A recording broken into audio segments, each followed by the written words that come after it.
but it also exposes an underbelly of the cultural problems within the organization. The reason this is news is this doesn't happen every day, and this doesn't normally happen in a typical organization.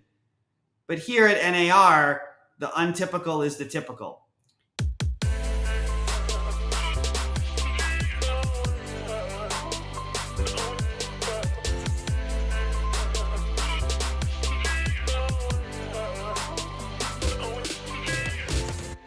This is Byron Lazine and Nicole White, and you are tuned into episode 303 of The Real Word, and we have a special guest. Wait, word is up. Word is up, but yes, we have a guest up. We never have a guest on The Real Word, but we have had. We have. But this is a special one. We rarely do it. Let's go. And special times call for special guests. We have Jason Heber, who started the National Association of Realtor Accountability Project. He's a real estate professional with Compass in New York and South Florida. Jason, welcome to the pod. Welcome. I feel very special being on today because I know you don't normally have guests. So I think we have in 303 episodes, we probably have less than 10 guests or just about 10 guests. I think less than 5. No, it's been more than 5, but it's really? right around. It's not many. 10. It's a handful of guests. So I'm glad you said yes, though. I'm sure everyone. I wouldn't turn this down. I'm sure in the last 12 hours, your phone has probably been ringing off the hook. So wait, can I tell you? Let me tell you a funny story. Please. So yesterday morning, it was like I had everything under control. It was kind of like it was looking like an easy Monday. Yeah. And I didn't have a call till like 3:00, and I was like, I got some time. This is great. And then all of a sudden, I have, I had to download all these apps over the last few months, all those private messaging apps. Yep. So now I have them all. So on one of them, I think it was on Signal, all of a sudden I get a ping from someone inside the building in Chicago at the headquarters saying, Tracy Kasper has just resigned. And I'm like, what is going on? But that's real estate, Jason. I mean, I always say like Mondays and Fridays, like they could be shit shows or they could be good. But I mean, you had a day. You never know. You had a day. In this industry, it seems like anything can happen at any moment. Tracy Kasper, president of National Association of Realtors, announced her resignation yesterday as of the recording of this, which is happening Tuesday morning here on the East Coast. It was effective immediately. President-elect Kevin Sears is now stepping into the role. This marks the third president in less than a 5-month span.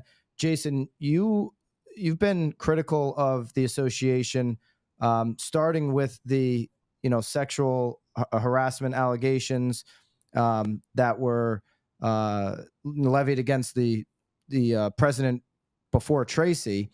You have a lot of different connections inside of NAR right now. You just referenced having a text message from inside the building. What's the feeling inside NAR right now? Confusion, disappointment, frustration. And I think for many employees, there's concern about job security going forward too. It's a tough time over there. A lot of this is at their own making. I do want to say on the onset, what happened to Tracy Kasper is terrible. If this is, the allegation is, she was blackmailed and she resigned over it. We were advocating for her resignation, certainly not this way. And no one should ever resign under these circumstances. And I hope that if this is an allegation, if it's proven out, that person should be prosecuted to the fullest extent under the law. But it also exposes an underbelly of the cultural problems within the organization. The reason this is news is this doesn't happen every day, and this doesn't normally happen in a typical organization. But here at NAR, the untypical is the typical. And unfortunately, it keeps showing this perpetual cycle where we have cultural problems that aren't fixed. We obviously know about the problems with the lawsuit and coming lawsuits.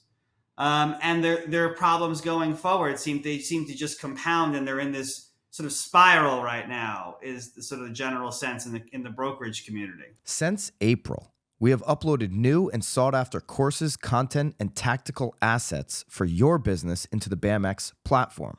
Not articles behind a paywall that only pontificate to you what you should think and do, but education that actually shows you how to do what you need in today's market.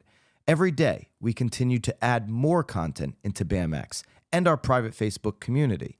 Content that works, content that our members have exclusive access to daily. It's why over 1,500 of you and climbing have joined us in BAMX. It's also why tomorrow's price is guaranteed to be higher than today's. That's called inflation. Do not wait any longer. Use code REALWORD and join the thousands of agents taking their business to the next level today. Code REALWORD for 10% off. See you in BAMX. Yeah, Jason, you mentioned that Kasper, she's put out that she was essentially blackmailed. Just reading directly out of the article that we have posted on nowbam.com, Kasper recently received a threat to reveal a personal, non-financial matter from the past. At first, she refused and reported the threat to law enforcement, but ultimately, she felt it was best for the organization that she stepped down from her role as president. It's almost similar line from, the Kenny Purcell, where he said, I want to do what's best for NAR when I'm resigning. Now, two totally different situations. He was accused of sexual harassment within the organization. It appears that Tracy Kasper is being blackmailed. It lets the mind wander, though, of what. I mean, we were saying before the show, like this could be a limited series on Netflix. I mean, this is like Scandal. Does this come out? Whatever this thing obviously, it'll come out. Poor thing. Well, yeah. I do know that they said there was a police report filed. So, with the Freedom of Information Act request, a reporter or anyone could get a hold of the police report to see what the details are. But there are a lot of rumors flying. I'm not going to repeat any of them because they're unsubstantiated. Of course. But it's a bad look. It's another black eye on the organization. I know. So I haven't heard any of the rumors. Okay. I haven't heard it. I don't like rumors. It just makes you wonder, what the heck would you give up your post if you believe in the greater cause to, not tell the world about what? I don't know. Well, right. I mean, I'm assuming she's probably had the conversations now with her family. If it was personal, her husband and children must know something at this point. But I will say, I think she's doing the right thing. I think there are enough targets on our backs right now that this would just add to it and distract even more from what it is that we're arguing. You share that take, Jason?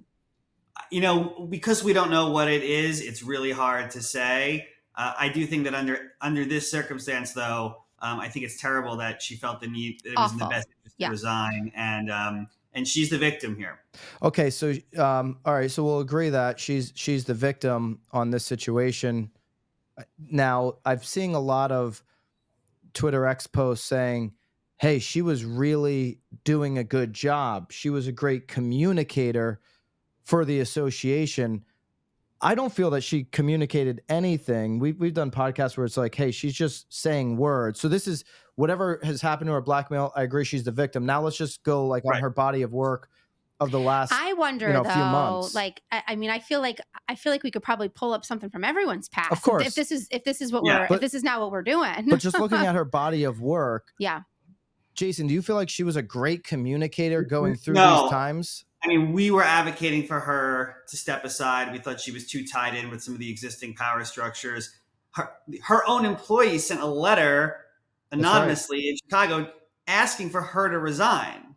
That's right. So in our estimation, broadly speaking, she was part of the problem, not part of the solution for NAR going forward, which is why if you look back at our 4-point plan, which we had a petition, which we've since closed because we've accomplished now 3 of the 4. She was on the list of folks we thought should have stepped aside. We didn't get the NDAs done, but we're still going to continue. From the get-go that she was the wrong person at the wrong time to be the president of the association.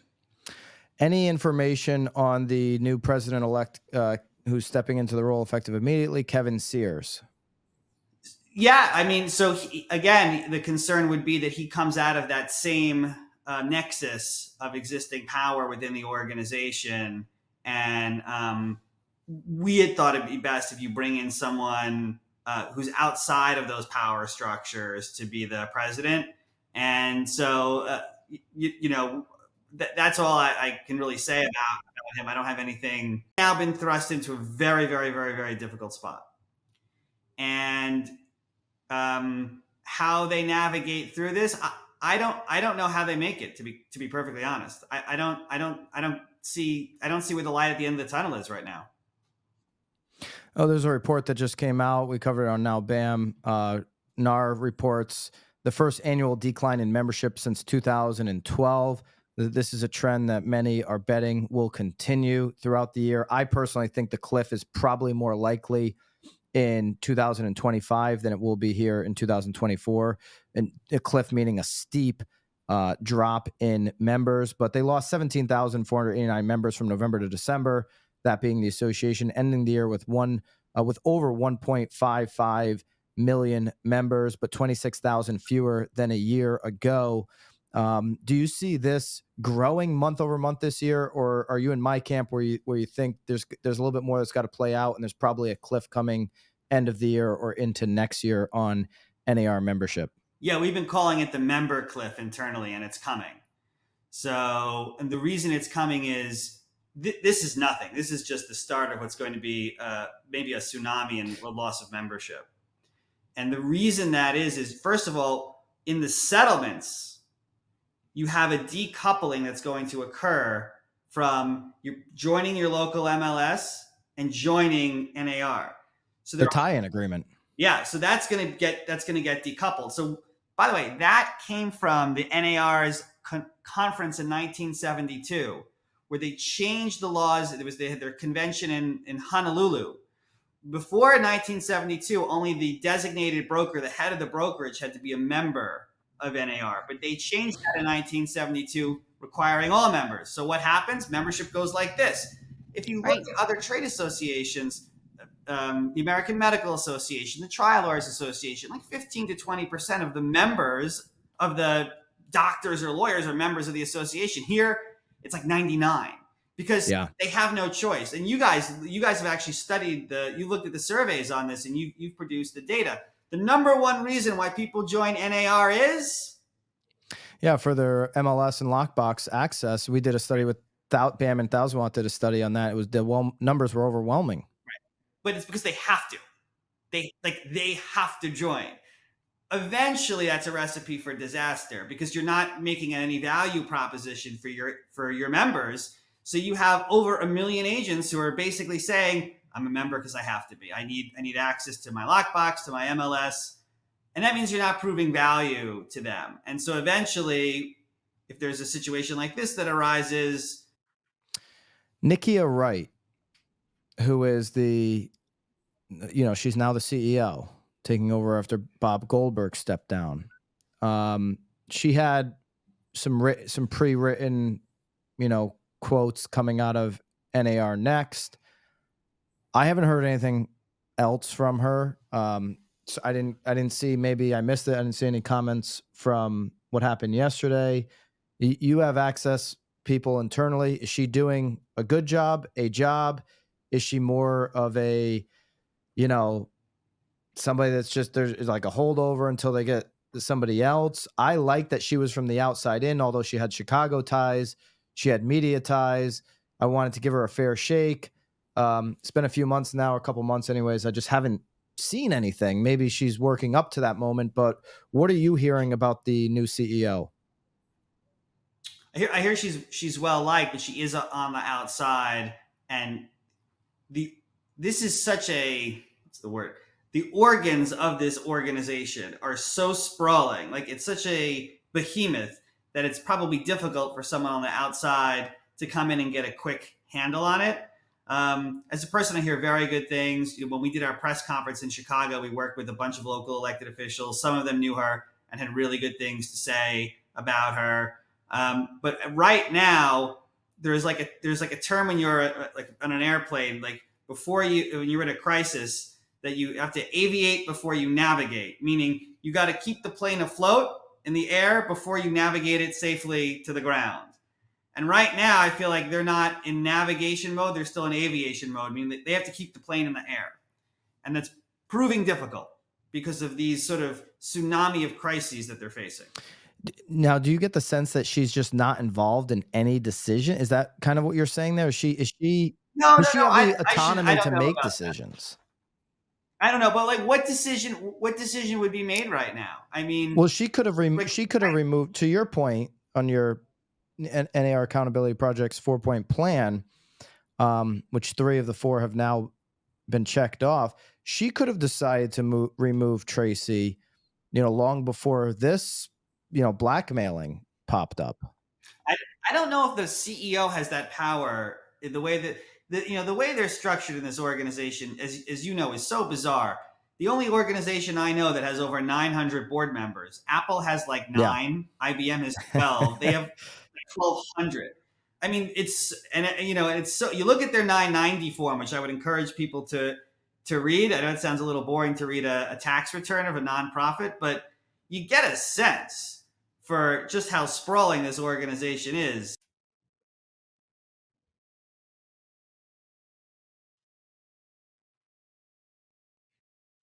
I would have liked, what I was hoping was that she would have come out and say, hey, let's end the era of silence and just get women released from their NDAs, just get it all out there, and then sort of put this era of harassment behind them. Do you think she has the authority? To your point, what does she have the authority to do? I mean, but of course, that wasn't done. Yeah, I mean, I don't know. I mean, I'm sure there's some legal headaches that would create if they were to do that. I'm sure people are afraid of that, and I know some of what would come out. And listen, it would probably be rough, but it's probably better for the organization. Just get it out there. Or a week later, there's 10 other lawsuits. Release it on a Friday. Right. A week later, everyone moves on with their life. Line it up for a Tuesday. At least you could talk about it on a Tuesday. Yeah, we get it on the real word. Take a number. I mean, at this point. Jason, you've alluded to never break bad some more news on a Tuesday. To drop. You know that. In this early part of the year, do you want to give us a preview of that? Well, what I would say is, if you just do the basic math. As you know, we're going to get a judgment in a few months. What is that judgment going to look like? Well, it could be $5 billion. It could be less. The issue is going to be really, what's the bond that they're going to have to put up, right? I've heard internally they hope that it's a low bond that allows them to keep operational and not tie up money. The odds of that are, well, I don't know. I don't know what the odds are, but they're going to have to put up some sort of bond. It's probably going to be a significant amount of money. And what happens if that puts them in a financial crisis? It's like, I used to think that the odds of bankruptcy were pretty low, and others have convinced me that they're more than reasonable. And I think, like, while they're messaging strength, don't forget, they told us that they were going to win the lawsuit. That's right. They were very confident of that. There was no plan B, break glass. Hey, by the way, if we don't win, here's what our members need to know and need to do. The messaging was, we got this. Instead, the jury returned a verdict faster than a flight from Palm Beach to LaGuardia. 2.5 hours. So they said, the old former CEO said, they don't have a problem with sexual harassment. That was his quote, word for word, in the New York Times. Okay. So, like, their messaging has been disconnected from reality. But now we get into a really serious situation that affects everyone in the industry. Because if suddenly they're either financially crippled or insolvent, we as an industry suffer because we lose our federal voice. Right? There are lobbyists, there are advocates.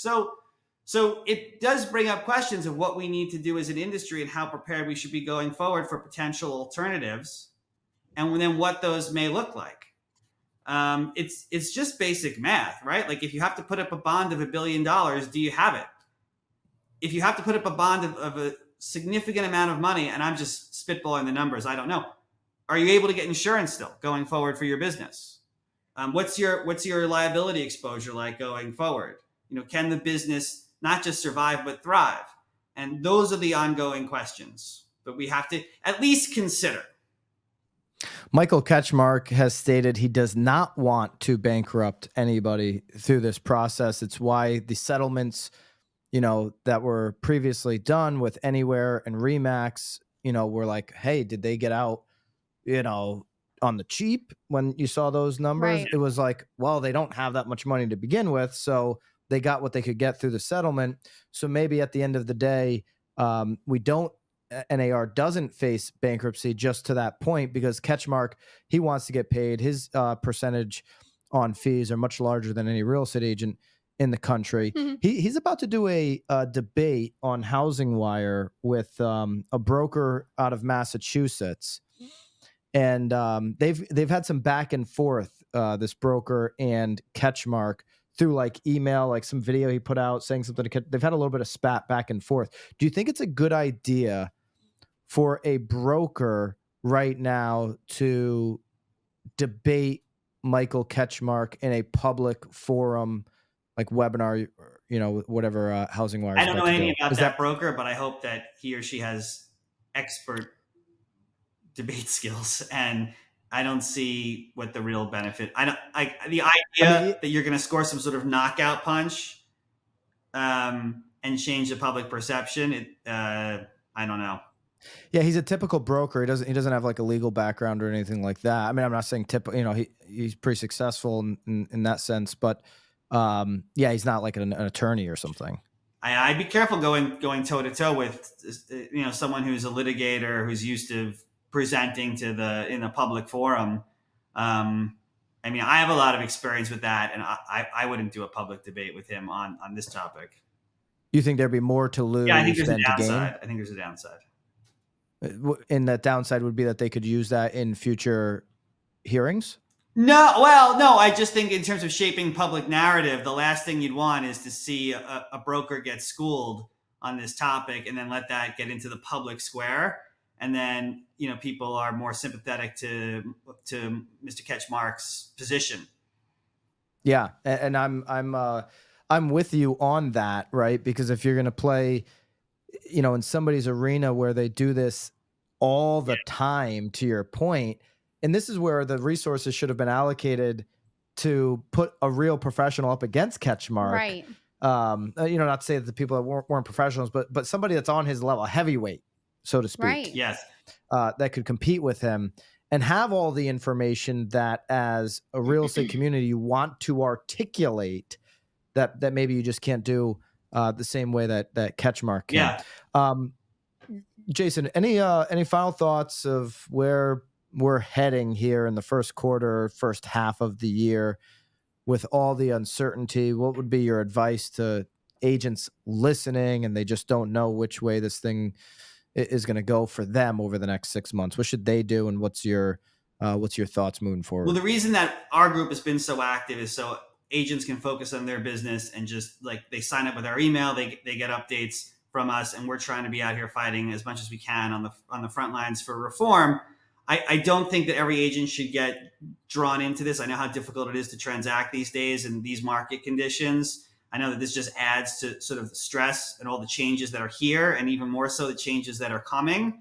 But there's going to be a lot more we're not done with this. There's going to be a lot more change ahead. There's going to be a lot more news. I think that agents should stay focused on their business, and when there are right moments for them to engage in levels of activism, to either join us or join their manager, their brokerage, when we need to speak with a collective voice. It's a challenging moment for the industry, but sometimes change is good. And maybe this was overdue, and maybe the net of this will be something will come out of this that'll help rival NAR, and maybe it'll be net good for the industry at the end of the day. That's an open question. Yeah, I don't disagree. I mean, the biggest comparison I have in the last couple of years is what happened to the PGA when Live Golf came in. Mm-hmm. And always back to sports. Always back to sports for me. It's an easy analogy, succession. but it was been very disruptive. It continues to disrupt, and there's a lot of good for the fans, right? And so our case, can this disruption create a lot of good for the consumers? Those are the fans of what we do, the clients, the consumers, the people that we work with. And that's what we said from the very beginning when Remax and all did settle. It was all about being transparent. So obviously, if that is what comes out of all of this, great. I think kind of with the broker though too, it's also making sure these agents know what they're talking about. Make sure people are educated enough because clients are asking. I mean, Absolutely. You and I are on listing appointments and they're asking all the time, like, oh, now that there's a change in commission structure, what do I pay you now? Jason, have you heard the question, people reading the Journal or the Times or something? What questions have you heard and how have you handled them? Yeah. So I'll hear things like, oh, do I still pay you, or how does this change everything? Yeah. No, I'm happy to work for free. For free. I was like, no, don't pay me. It's fine. I don't care. Whatever. So no. So I mean, we address everything smartly, and I think. And by the way, most of what I've done is I've put the information out there to my clients so they hear it from me instead of them coming to me and asking. So for like my active listings or ones coming out, I would say, listen, you're going to read about this. Let's go over it and let's just talk about what changes and what your options are and what makes the most sense right now in this market, and you decide. And you're finding between the two markets that you work that most consumers still want the service of the agent and are willing to pay for that service? But here's what's going to happen. I actually think that the amount of agents in the industry are going to drop a lot because I think that they're going to be crowded out. I think, and maybe that's a good thing. Maybe everyone's brother's, nephew's, cousin's, friend's, roommate's, sister shouldn't be a broker at the end of the day.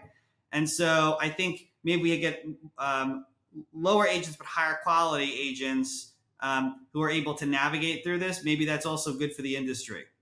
I'm in agreement with you. And I just, I see that big cliff coming probably a little further out than most would expect because there's a lot of to what you said earlier, you got to break up those tie-in agreements. And I think there's a lot of chipping away to do this year. Yeah. I mean, our renewal was due. I mean, the whole state of Connecticut paid. Well, yeah. Well, the state of Connecticut, you had to. Yeah. So, you got a whole, it's a small They're state, paid but you had to if you want MLS and all that stuff. Jason, thank you so much. It was great to have you. And for folks to still get involved with the Accountability Project, sign up for the emails, the best thing. Yes, you can go to agentsdemandchange.com or reach me on Instagram at Jason Haber. We also, some of our agents requested this. I wasn't active on Facebook for a long time, but we do have a private Facebook group too for those who prefer that method. And then for anyone who has sensitive information, you can also ping me, and we're on every sort of private messaging app if you'd like to talk more discreetly as well. Yeah, Jason's very active on Instagram as well as Twitter X. So definitely recommend following him and becoming a part of what you're a part of building, which is the NAR Accountability Project. Appreciate everything you do. Appreciate you coming on today and sharing your insights on the recent news of Tracy Kasper resigning, NAR membership dropping. There's obviously much more to come. Sounds it. We'll cover it every step. You might be back. I mean, maybe it sounds like you're going to be maybe like a monthly fill-in for us. That's here. Right. I mean, you're taking over my job. Jason on The Real Word today from South Florida, but next time I love it. Could be in New York. Jason, thank you so much. You got it, guys. Thank you. I'll see you soon. Keep it real.